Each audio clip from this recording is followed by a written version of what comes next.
UK has faced numerous challenges in the past year, but we have persevered and are now poised for a period of growth and stability. It was a stormy moment in London.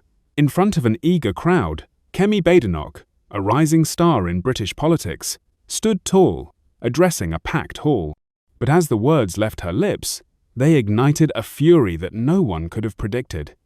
"I am not Nigerian. Nigeria is a poor, backward country," she declared with a chilling smirk, dismissing the very roots that shaped her. Across the world, from Lagos to Accra, from Harlem to TikTok, Nigeria, the words spread like wildfire. Anger surged, disappointment echoed in the streets, and millions of African-descended people felt a deep sense of betrayal. This wasn't just a political stance.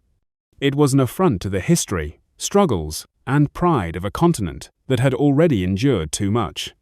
But in the midst of this outrage, one man, a leader, rose to the occasion. His name is Ibrahim Traoré, president of Burkina Faso. Within hours of hearing the devastating speech, he made his move. No lengthy statements, no grandiose speeches. He knew the weight of the moment. He would stand in the gap for his people, his ancestors, and his homeland.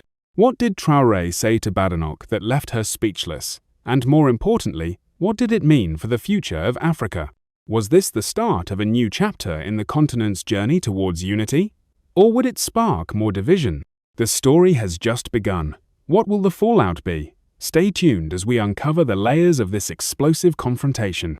It was 48 hours after Kemi Badenoch's devastating speech that Ibrahim Traoré, the president of Burkina Faso, made a bold move. The world waited in anticipation as the silence following the controversial remarks grew louder. The air was thick with anger, and yet, in this storm, one voice emerged resolute, unwavering, and charged with purpose. Without advisors, no cameras, just a phone call, Traoré's voice cut through the tension as he dialed Kemi Badenoch's number. "I'm not calling as a politician," he said, his words carrying a weight that echoed beyond the confines of politics. "I'm calling as a black man, as an African." In that single sentence, Traoré was speaking not only for himself, but for a continent that had long been ignored, dismissed, and cast aside. His words weren't diplomatic, they were personal. He wasn't addressing Badenoch as a British politician, but as a sister who had turned her back on her own bloodline, her own people. Traoré reminded her of her roots, from Lagos, Nigeria, to Wimbledon, London. He detailed the struggles of her ancestors, the bloodline that had been scattered across the globe by forces beyond their control. He spoke of Africa, its history, its pain, and its pride, things she had seemingly forgotten in her rush to disassociate herself from her Nigerian heritage. "You were born in Nigeria, don't forget that." Traoré's voice resonated with a quiet intensity that could not be ignored. The call ended without fanfare, but it left a lasting impression. What would Badenoch say? Would she continue to deny her roots? Or would she confront the truth that Traoré so boldly laid out before her? But the question remains, what happens when history confronts those who attempt to rewrite it? And will this moment spark a larger reckoning for the African diaspora? Ibrahim Traoré's voice was steady, yet every word he spoke struck like a hammer against the fragile narrative that Kemi Badenoch had so carefully crafted. The president of Burkina Faso wasn't merely making a political statement. He was calling out the denial of an identity, one that had been hidden beneath layers of political convenience. "You lived in Lagos, ate jollof rice, and attended Nigerian schools," Traoré reminded her. "You can't erase that." His words were not just a reminder, but a public unmasking. The veneer of disassociation that Kemi had built around herself began to crack. "How can you forget the people who cared for you when you were sick, who wiped your brow when malaria struck?" he asked, piercing through the carefully constructed distance she had placed between herself and the land of her birth. With each sentence, he peeled back the layers of hypocrisy, exposing the contradiction between Badenoch's present-day persona and the reality of her roots. "Success doesn't require you to be ashamed of where you come from," Traoré continued, his voice calm but laden with the weight of history. He wasn't just confronting Badenoch. He was confronting the larger, painful reality of what it means to disown one's heritage in the pursuit of power and acceptance in a foreign land. Her response was fury, a sharp, defensive retort that filled the air with tension. But the truth had been spoken. No matter how loudly she protested, the facts were irrefutable. She had been born in Nigeria, she had eaten the food, attended the schools, and lived the life of a Nigerian before leaving for Britain. The identity she was now attempting to erase was hers, no matter how much she tried to redefine it. This wasn't just about Kemi Badenoch. It was about the broader conversation on identity, legacy, and the complex web of colonial history that continues to shape the narratives of people from Africa and the diaspora. How many others have disowned their roots in search of acceptance? As Traoré's words lingered in the air, one question remained. What does it mean to be truly free from the chains of history? And can we ever escape the past we try so hard to bury? The world was stunned when Ibrahim Traoré, the president of Burkina Faso, took the unprecedented step of announcing a travel ban on Kemi Badenoch. This wasn't just any political move, it was a stark, forceful response to her inflammatory remarks that had spread like wildfire across the African continent. Traoré made it clear, Kemi Badenoch will not set foot in Burkina Faso until she publicly apologizes to the Nigerian people and to Africa. In a declaration that rattled the corridors of power, Traoré's action was a direct rebuke to Badenoch's dismissive attitude toward the continent she came from. This was not a diplomatic request. It was a demand for respect for Africa's people, for history, and for identity. No African leader had ever made such a bold and confrontational move toward a British politician. The implications were immediate and far-reaching. The international community, particularly the European press, was left reeling. The question on everyone's lips was, what kind of leader would challenge a high-ranking British politician in this way? The answer came swiftly. One who could no longer stand idly by while Africa's dignity was trampled upon. Across Africa, governments expressed support for Traoré's stance, but the shockwaves didn't stop there. The Nigerian diaspora in the UK reacted fiercely. Community leaders, cultural organizations, and activists began to mobilize, calling for a boycott of any of Badenoch's initiatives. Several prominent Nigerian charities and businesses pledged to withdraw their support for her image and any partnerships she might hold in the UK. The diplomatic fallout was immediate. British officials scrambled to downplay the tension, but the damage had been done. The voice of Africa had been heard, loud and clear, and it wasn't backing down. But as this diplomatic earthquake unfolded, the question lingered. What will the global reaction be to an African leader who refuses to accept the historical erasure of his people's identity? Could this moment be the spark that ignites a new era of Pan-African solidarity, or will it only deepen the divide between the West and the continent?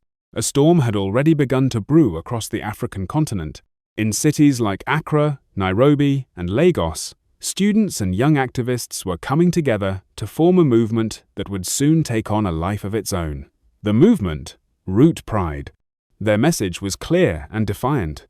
You don't have to deny where you're from to succeed. It wasn't just a slogan, it was a direct response to Kemi Badenoch's rejection of her Nigerian roots. A call to arms for all those who had long felt pressured to distance themselves from their heritage in the pursuit of success.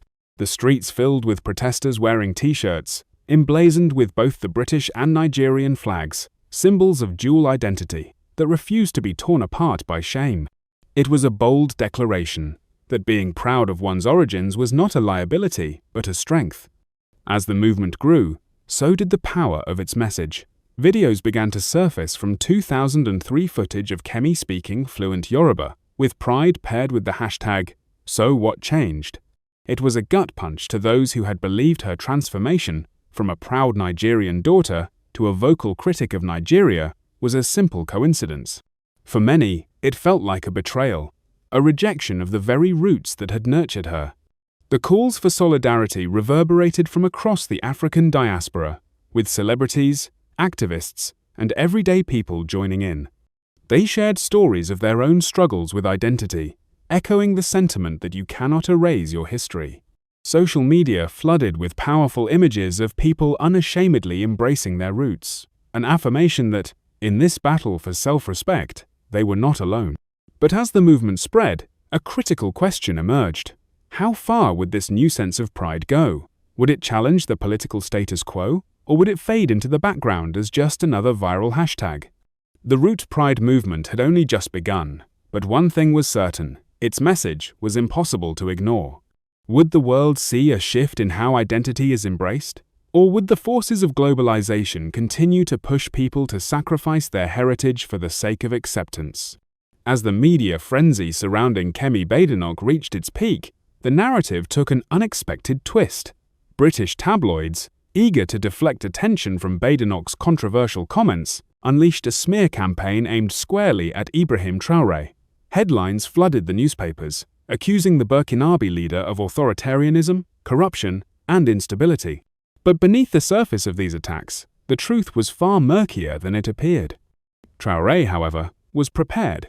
Not only did he refuse to cower in the face of this international onslaught, but he launched a counteroffensive that stunned the world.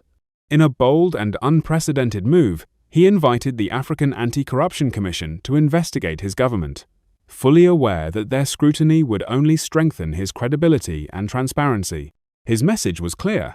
If they wanted to play the game of allegations, he would turn the tables and put the international community under the spotlight. But what came next was even more shocking. A former MI6 agent, who had worked in the shadows of global intelligence operations, revealed a chilling truth about the media's true agenda. "They fear Traoré," the ex-spy stated, his voice heavy with conviction. "He cannot be bought, controlled, or silenced. That is why they are attacking him, because he is a leader who answers to no one but his people." This revelation sent shockwaves through the corridors of power. The British media, which had initially portrayed Traoré as a rogue leader, were now implicated in a web of manipulation and deceit. The world began to see Traoré not just as a leader of a nation, but as a symbol of resistance against the powers that sought to undermine Africa's sovereignty. The message was loud and clear. The forces that had sought to destroy him had underestimated his resolve. Yet, the question still lingered. In an age where media is often manipulated to serve hidden interests, how can one leader's fight for truth stand against an entire system built on misinformation? What will it take for the global community to embrace a more honest narrative? And who will be the next to rise and challenge the status quo? In a world that often speaks of division and disdain, one letter from a 9-year-old girl in Nigeria sent shockwaves through the globe. Amara, a young girl of Nigerian Ghanaian descent, poured her heart onto paper in a letter that would soon become a symbol of pride and transformation. She wrote to Ibrahim Traoré, the president of Burkina Faso. "Dear Mr. Traoré, I used to be ashamed to be African. Now, I feel proud." Her words, simple yet powerful, struck at the heart of the ongoing struggle for African dignity. Amara had been taught by the world to hide her heritage, to be ashamed of the very identity that had once defined her ancestors. But in the wake of Traoré's leadership, something had changed. She saw a leader who wasn't just fighting for his country, he was fighting for the collective pride of an entire continent. Moved by the letter, Traoré responded with a heartfelt video message, filled with encouragement and love. He reminded her and all of Africa that pride isn't just a gift handed down by others. It's something that comes from within, a belief in one's roots, one's culture, and one's future. His words were not just for Amara, but for every African child who had ever been told to be ashamed of their heritage. In the midst of this profound moment, the world watched as Traoré's influence grew. His work was recognized on the global stage, and he was nominated for the Nobel Peace Prize for his commitment to nonviolent leadership and his relentless fight to restore the dignity of the African continent. His nomination was not just a political acknowledgement, it was a victory for every African who had ever been marginalized, misunderstood, or silenced. But not everyone was pleased with the attention Traoré was receiving. Kemi Badenoch, her pride bruised by Traoré's outspoken leadership, lashed out. "Traoré is nothing more than a populist," she scoffed. But the internet had a different perspective. "He doesn't ask for respect," one viral post declared. "He's earned it." As the world processed this unexpected turn of events, one question lingered. What happens when a young girl's letter and a global leader's unwavering stance shatter the narrative of shame and instead rebuild a narrative of pride? Could this be the turning point for a new generation, one that would never again be told to hide its roots? In the heart of Burkina Faso, a moment unfolded that would define the legacy of Ibrahim Traoré forever. A video went viral, a simple yet profound scene. Traore sat with a group of schoolchildren in a dusty classroom, a world away from the political battlegrounds. His question was straightforward, yet it carried the weight of a continent's aspirations. If you could say one thing to the world, what would it be? The children, each one brimming with hope, answered in their own way. But one little girl stood out. With a quiet confidence, she said, "I would tell the world, Africa is not poor, we are just beginning." Traore's face lit up with a gentle smile. "And we will start with the truth," he replied, his words resonating deeply within the walls of that humble classroom. In that brief exchange, the essence of Ibrahim Traoré's leadership was captured. It was never about grand speeches or power plays, it was about the everyday person, the child who still believed in a brighter future despite the weight of historical injustices. It was about truth, unflinching, unapologetic truth, no matter how difficult it might be for the world to accept. As his influence spread across the continent, Traoré's message became undeniable. Africa's poverty wasn't a natural state, it was a result of centuries of exploitation and neglect. And now, it was time to reclaim that narrative, to start anew, and to rise from the ashes of the past. His leadership, grounded in the values of justice, pride, and independence, became a symbol for the entire African continent. The world had watched as Traoré became a polarizing figure, his challenge to the status quo sparking fierce debates. His critics, like Kemi Badenoch, saw him as a threat, a populist stirring unrest. But what they failed to understand was that Traoré's power was not in his ability to manipulate the masses, it was in his ability to inspire them. He didn't need the Nobel Prize to validate his work. The very fact that millions of Africans were standing taller, with heads held high, was all the recognition he needed. In the end, Traoré's impact wasn't about the accolades or the titles. It was about something far greater. He had ignited a revolution of dignity. He had shown an entire generation that they had the right to be proud of who they were, to fight for their heritage, and to rebuild their future without apology. Whether or not he ever received the Nobel Peace Prize, one thing was abundantly clear. Ibrahim Traoré had made Africa rise. And with that, the question remained. Could this be the turning point for Africa's future? One where the truth was embraced, and the continent's dignity was no longer for sale. If you believe in the power of truth and the potential for change, share this story. Let's start this conversation and keep it going. Save the video, comment your thoughts, and share it with others. Africa's journey has just begun.